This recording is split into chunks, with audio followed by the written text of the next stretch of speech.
Hi guys, QuakeToys. So, we just did the little golden book of Moana, and boy, that was it really skimmed past a lot of stuff in the story. I have seen the movie. It is absolutely amazing. We should put the CD in the car. I love that these include that because she likes to listen to it in the car.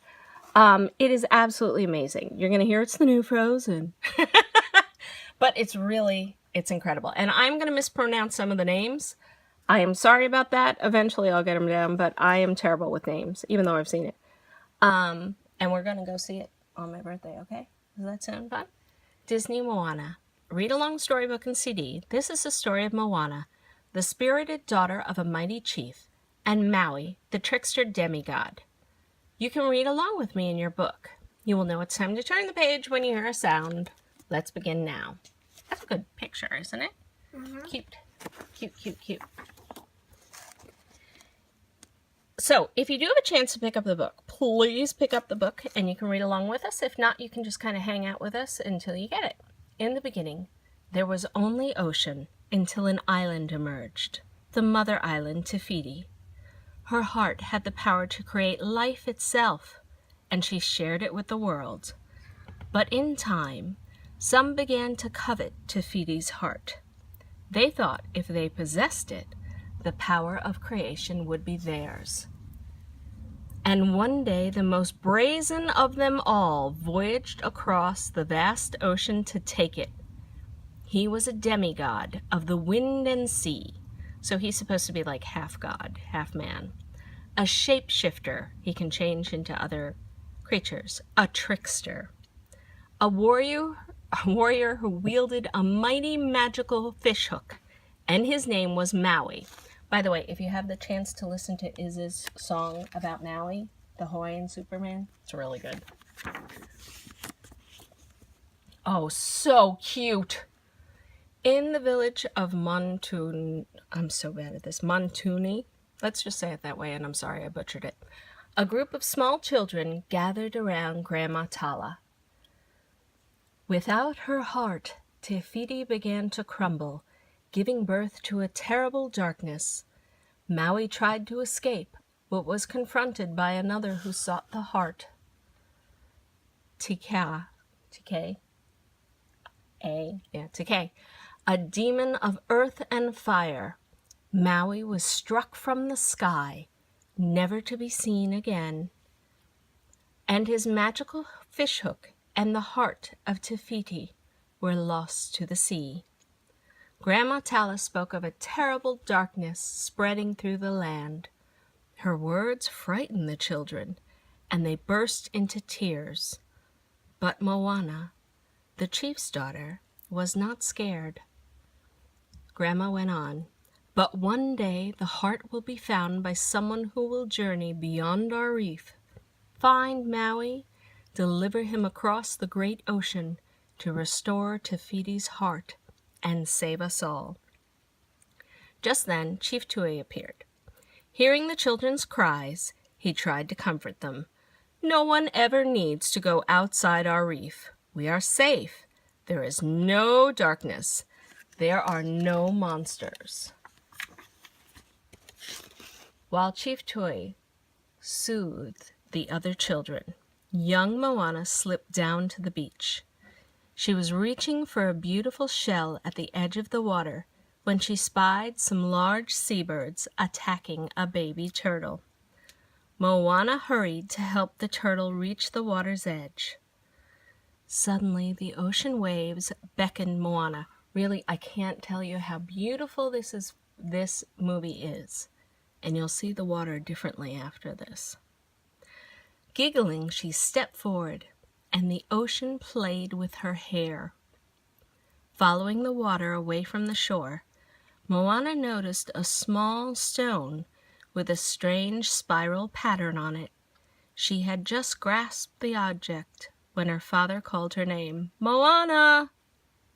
The ocean quickly whisked Moana back to the sandy shore.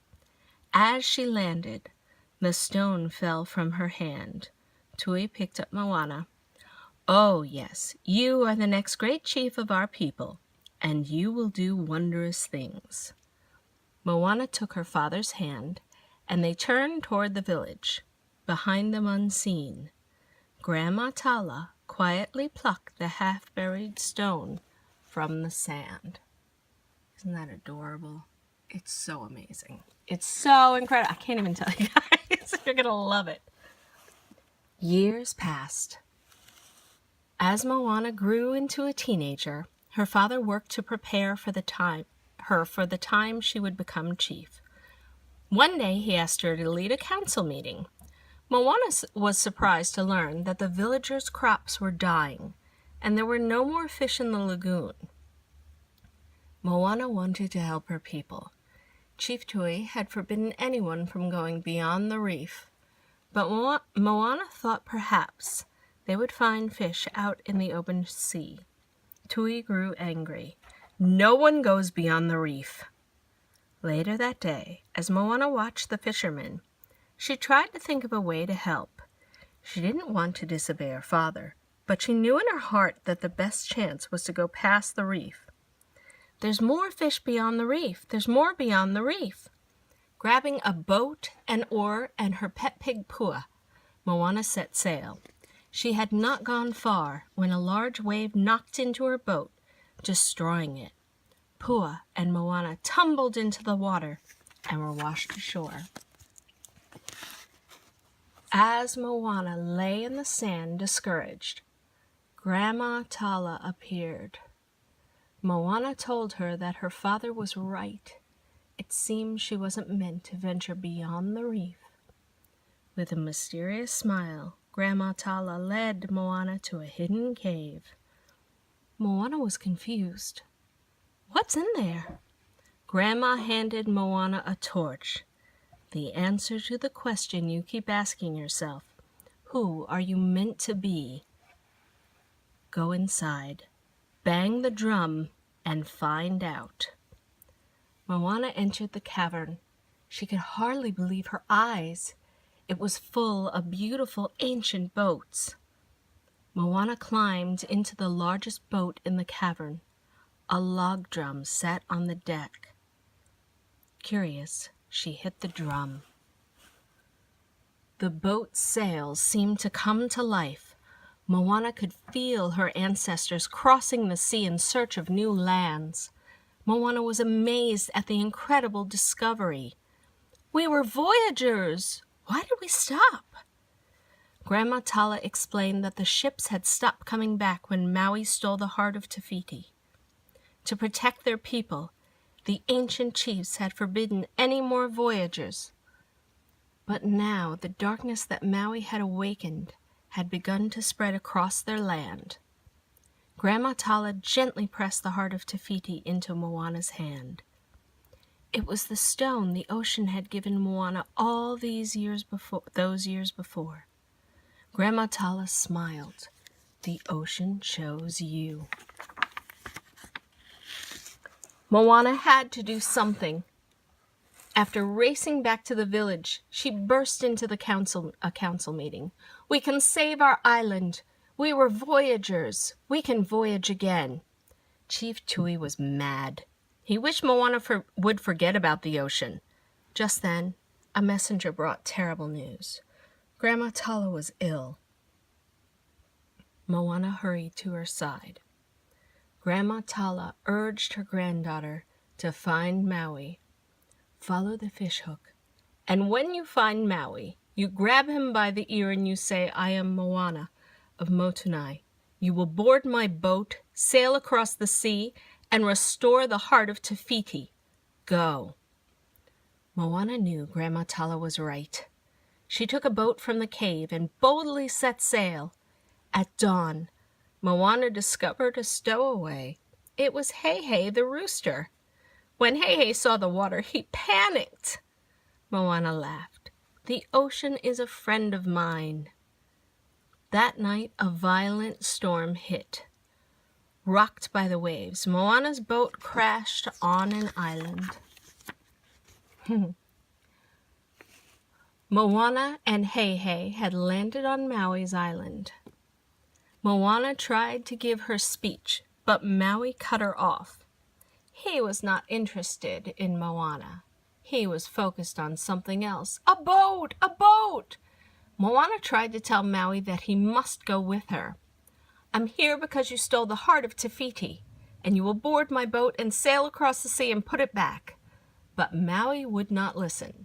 Instead, he used his tattoos to show Moana his great achievements, like bringing fire to mortals, lassoing the sun to make days longer, and even creating coconuts.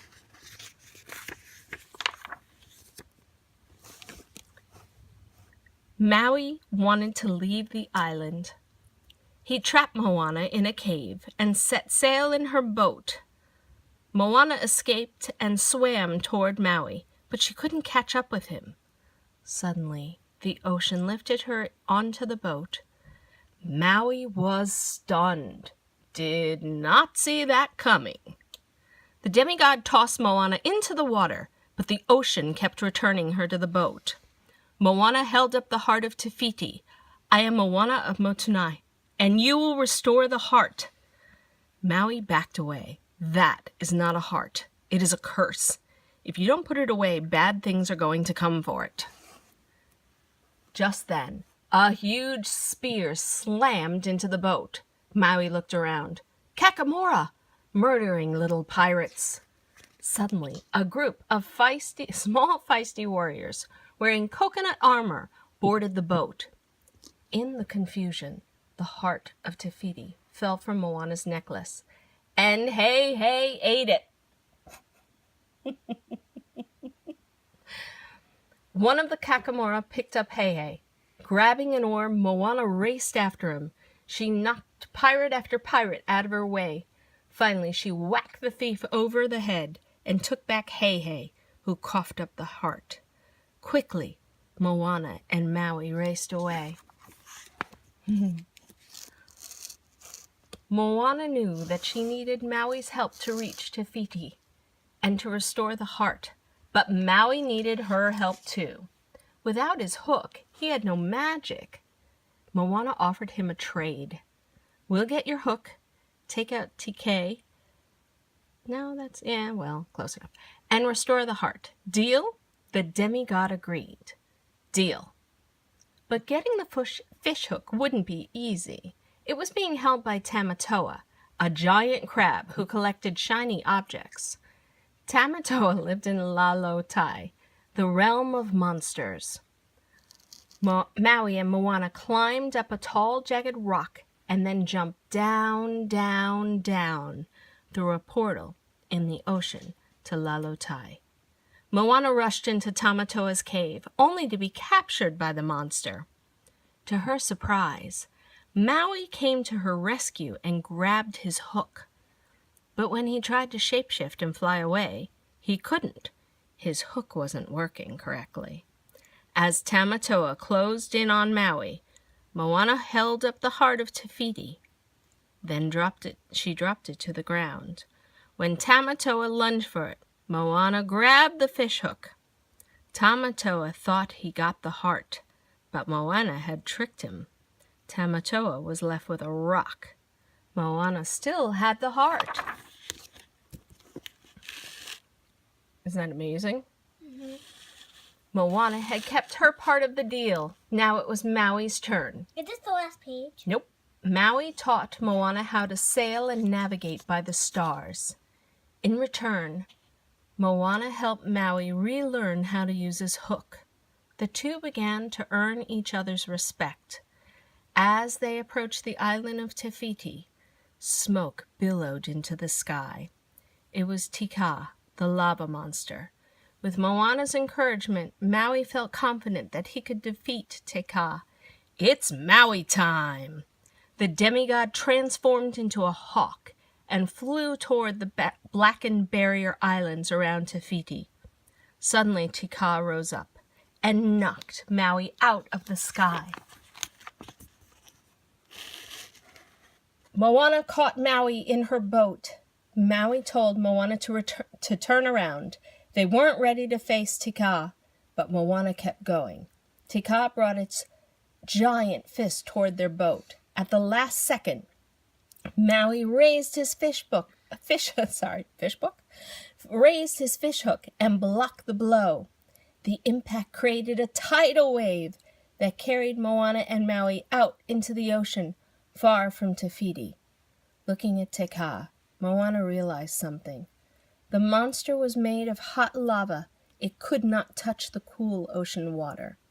If Moana could distract Te Kā, maybe she could sneak past it. Moana turned to Maui for help, but he refused. His fishhook had been damaged by Te Kā's blow.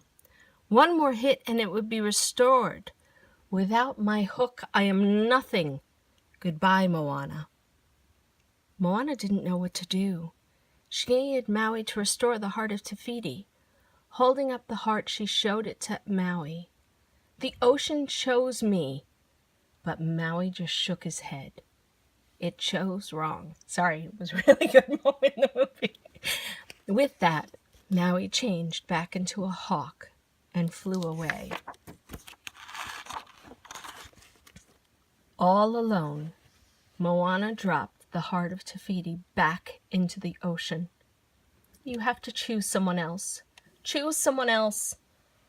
Moana watched sadly as the heart sank. She had thought the ocean would tell her not to give up, but it was letting Moana make her own decision. Suddenly, a glowing manta ray rushed through the water toward her. A voice came from the bow of the boat. You're a long ways past the reef. It was Grandma Tala. She told Moana that she had been wrong to pressure her. I never should have put so much pressure on your shoulders. If you are ready to go home, I will be with you. Moana nodded and put her oar in the water. Then she hesitated. She no longer knew what was the right thing to do. Listening, she tried to find her inner voice again. Finally, the answer came to her. She was Moana. She loved her people in the sea. She was a wayfinder. Moana dove into the dark water. Far beyond the ocean floor, the heart of Te Fiti began to glow. After what felt like forever, Moana's fingers closed around the heart. When she resurfaced, Grandma Tala was gone, but Moana knew her grandmother was always with her. Sorry. It got me a little bit. Moana was determined to face Te Kā, with or without Maui's help. I am Moana of Montui. Aboard my boat, I will sail across the sea and restore the heart of Te Fiti. Moana steered her boat toward a narrow gap in the barrier islands. Te Kā rose to stop her, but she tricked it.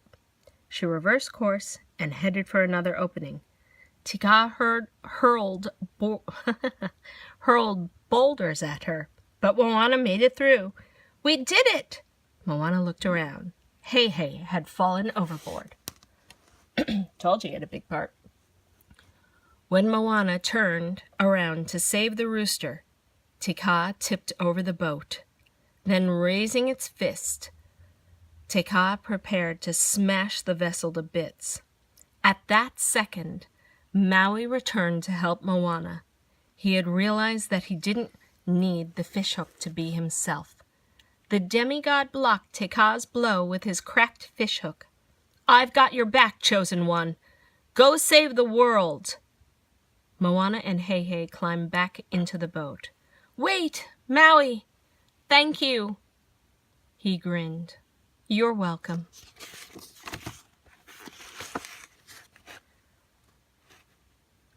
With Maui holding Te Kā at bay, Moana reached Te Fiti. She raced up a slope and stopped short. Where Te Fiti should have been was an empty crater. Maui flew toward the lava monster, but Te Kā knocked him to the ground, shattering his hook. As Moana stared at Te Kā, she caught a glimpse of a familiar spiral in its chest. Suddenly, Moana knew exactly what to do. She held up the heart, instructing the water to let her through. The water pulled away from the shore, clearing a path for the angry Te Kā to reach Moana. The monster raced toward her, but Moana stood tall, unafraid. Then a low, sweet song filled the air. Tika grew calm.